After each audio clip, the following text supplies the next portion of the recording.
சிறுவயதில் நிராகரிக்கப்பட்ட உணர்வுடன் வளர்ந்தவர்கள். அவர்கள் பெரியவர்களாகி உறவுகளில் மிகவும் உணர்ச்சிவசப்படுபவர்கள் ஆகிவிடுகிறார்கள். சிலர் இதை அதிகமாக யோசிப்பது, அவசரமாக அட்டாச் ஆகிவிடுவது அல்லது எளிதில் ஹர்ட் ஆகிவிடுவது என்று பார்க்கலாம். ஆனால் உண்மையில் இது பலவீனம் அல்ல. இது ஒரு காலத்தில் அன்புக்காக போராட வேண்டியிருந்த ஒரு மனதின் பாதுகாப்பு முறை. நீங்கள் யாராவது உங்களை புறக்கணித்தால் உடனே மனதில் வலி உணர்கிறீர்களா? ஒருவரின் டோன் கொஞ்சம் மாறினாலே அவர்கள் என்னை வெறுக்கிறார்களா என்று யோசிக்கிறீர்களா? அல்லது நீங்கள் யாரையும் இழக்கக்கூடாது என்பதற்காக அதிகமாக முயற்சி செய்கிறீர்களா?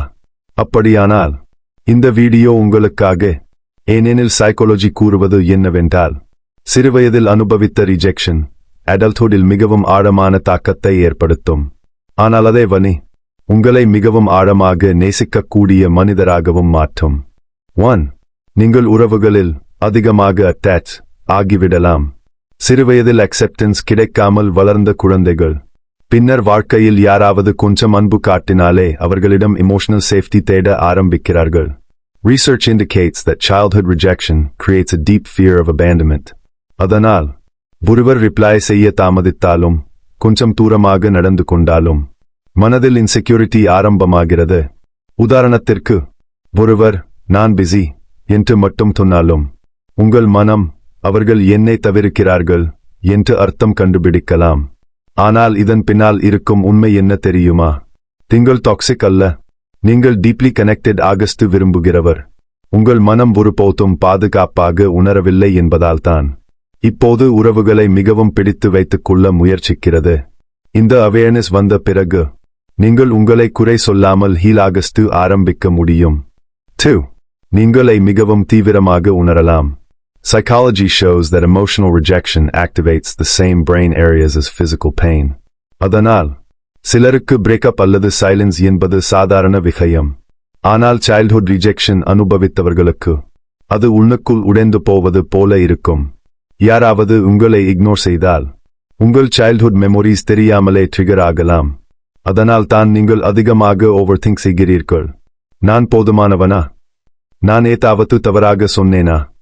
ஆனால் கவனியுங்கள், இந்த சென்சிட்டிவிட்டி புருக்கர்ஸ் மட்டும் இல்லை.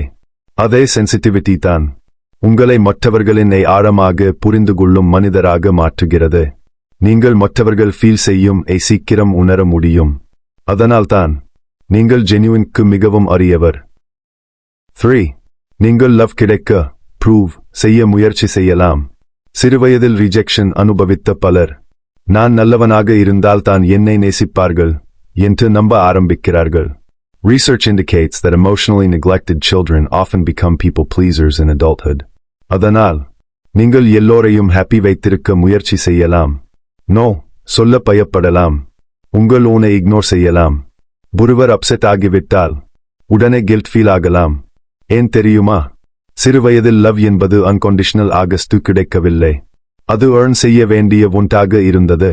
ஆனால் இப்போது ஒரு முக்கியமான உண்மையான அன்பு பெர்ஃபார்மன்ஸ் அடிப்படையில் கிடைக்காது. நீங்கள் பெர்ஃபெக்ட் ஆகஸ்து இருக்க வேண்டிய அவசியமில்லை. நீங்கள் இருப்பதற்காகவே மதிப்புள்ளவர். அந்த ரியலைசேஷன் தான் ஆரம்பம். 4. நீங்கள் உறவுகளில் டிஸ்டன்ஸ் உருவாக்கலாம்.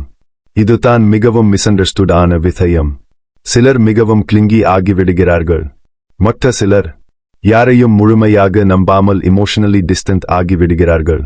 Psychology calls this a defense mechanism. மீண்டும் ஹர்ட் ஆகக்கூடாது என்பதற்காக மனம் வால்ஸ் கட்ட ஆரம்பிக்கிறது. உதாரணத்திற்கு, யாராவது உங்களை உண்மையாக நேசிக்க ஆரம்பித்தால் கூட நீங்கள் சடன்லி கோல்ட் ஆகிவிடலாம். அல்லது ரிலேஷன்ஷிப் சீரியஸ் ஆகும்போது வித்ட்ரா ஆகலாம். இதன் காரணம் நீங்கள் ஹர்ட்லெஸ் என்பதல்ல. உங்கள் மனம் இன்னும் சர்வைவலில் இருக்கிறது. ஆனால் இதிலும் ஒரு ஹிடன் ஸ்ட்ரென்த் இருக்கிறது. நீங்களை மிகவும் சீரியஸ்லி எடுத்துக்கொள்கிறவர். ஒருவரை உள்ளே அனுமதித்தால் அவர்களை உண்மையாக மதிப்பீர்கள். 5. நீங்கள் மிகவும் ஆழமாக நேசிக்கக்கூடியவராக மாறுகிறீர்கள். இதுதான் எல்லாவற்றிலும் அழகான உண்மை. சிறுவயதில் ரிஜெக்ஷன் அனுபவித்த பலர் மற்றவர்கள் ஃபீல் செய்யுமை மிகவும் நன்றாக புரிந்து கொள்கிறார்கள். அதனால் அவர்கள் எக்ஸ்ட்ரா கேர் காட்டுவார்கள். அவர்கள் யாரையும் இக்னோர்ட் ஃபீல் செய்ய விட மாட்டார்கள். அவர்கள் ஜென்யூனை தேடுவார்கள். Research shows that painful childhood experiences can increase emotional empathy in adulthood. அதனால்தான் நீங்கள் சாதாரணமாக லவ் செய்ய மாட்டீர்கள். நீங்கள் முழு மனதுடன் நேசிப்பீர்கள். ஆம், உங்கள் பாஸ்ட் உங்களை காயப்படுத்தி இருக்கலாம். ஆனால் அதே பாஸ்ட் உங்களை மிகவும் கம்பேஷனேட் ஆன மனிதராகவும் மாற்றியுள்ளது. இப்போது ஒரு விஷயம் மட்டும் நினைவில் வைத்துக் கொள்ளுங்கள். நீங்கள் too sensitive அல்ல. நீங்கள் too much அல்ல. நீங்கள் அல்ல. நீங்கள் simply ஒரு காலத்தில் ரிஜெக்ஷன் அனுபவித்த மனதுடன் வாழ கற்றுக்கொண்டவர். ஆனால் அந்த பாஸ்ட் உங்கள் ஃபியூச்சரை நிர்வகிக்க வேண்டிய அவசியமில்லை. அவேர்னஸ் வந்த பிறகு ஹீலிங் ஆரம்பமாகும். ஹீலிங் ஆரம்பமான பிறகு ஹெல்தி லவ் பாசிபிள் ஆகும். ஒரு நாள் நீங்கள் யாரிடமும் ப்ரூவ் செய்ய வேண்டியதில்லை என்று உணர்வீர்கள். ஏனெனில் சரியானவர்கள் உங்களை மாற்றாமல் ஏற்றுக்கொள்வார்கள். இந்த வீடியோவில் உங்களை நீங்கள் கண்டுபிடித்திருந்தால் இந்த சப்ஸ்கிரைப் செய்யுங்கள். ஏனெனில் இங்கே மனித மனதின் மறைந்த உண்மைகள், சைல்ட்ஹுட் சைக்காலஜி மற்றும் பர்சனாலிட்டி இன்சைட்ஸ் பற்றி ஆழமாக பேசப் போகிறோம். நீங்கள் தனியாக இல்லை. உங்களைப் போன்றவர்கள் இந்த உலகில் நிறைய பேர் இருக்கிறார்கள்.